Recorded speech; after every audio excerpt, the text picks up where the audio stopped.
Meron akong alam kay Risa Ontiveros na hindi marites. Personal knowledge. Ugali talaga ni Miss Risa Ontiveros na mag-tamper ng witnesses. Ikikwento ko sa inyo.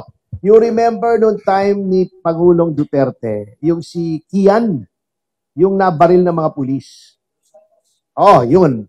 Kian de los Santos. Of course, I believe, let me make myself clear, I believe na dapat parusahan yung mga pulis doon. Actually, nilapit sa akin yan ni General Abayalde. I did not take the case. Kasi talagang guilty para sa akin. I can say that now kasi convicted na naman sila. Para sa akin, indefensible yung posisyon noong mga pulis. Nonetheless, ganun pa man na may kasalanan yung pulis, you should let justice take its course. Anong ginawa ni Miss Risa Ontiveros? May mga witness, dalawa, minor, kinuha niya sa pamilya at itinago niya. Anong ginawa ni Miss Risa Ontiveros? May mga witness, dalawa, minor, kinuha niya sa pamilya at itinago niya para turuan niya kung anong sasabihin.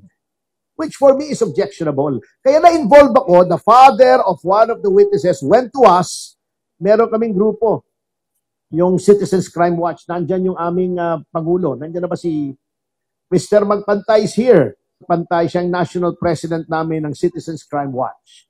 Lumapit yung tatay sa amin, nagpatulong kasi ayaw daw ibigay ni Risa Ontiveros yung anak niya. Pumunta kami sa CIDG, we tried to retrieve the minor child, ayaw ibigay, kidnapping charges were filed against Risa Ontiveros. I-google niyo po. Magdan Fernandez kayo, Google niyo. Nandun po yun. Ito, hindi to haka-haka, kaya hindi ako natatakot. Madimanda rito.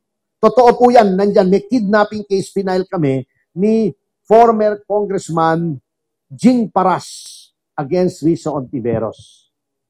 Number 2, yung sa Farmally case. Ito, may video pa ako hanggang ngayon at nilabas ko na sa video. Yung mga witnesses against Farmally, nung natatandaan yung Farmally, nag-hearing, yung nakulong pa, yung mga executives ng Farmally. May 2 witnesses doon na kumanta na sinuhulan daw sila ni Risa Ontiveros para magsinungaling against Farmally, para ipitin yung si Crisel Mago.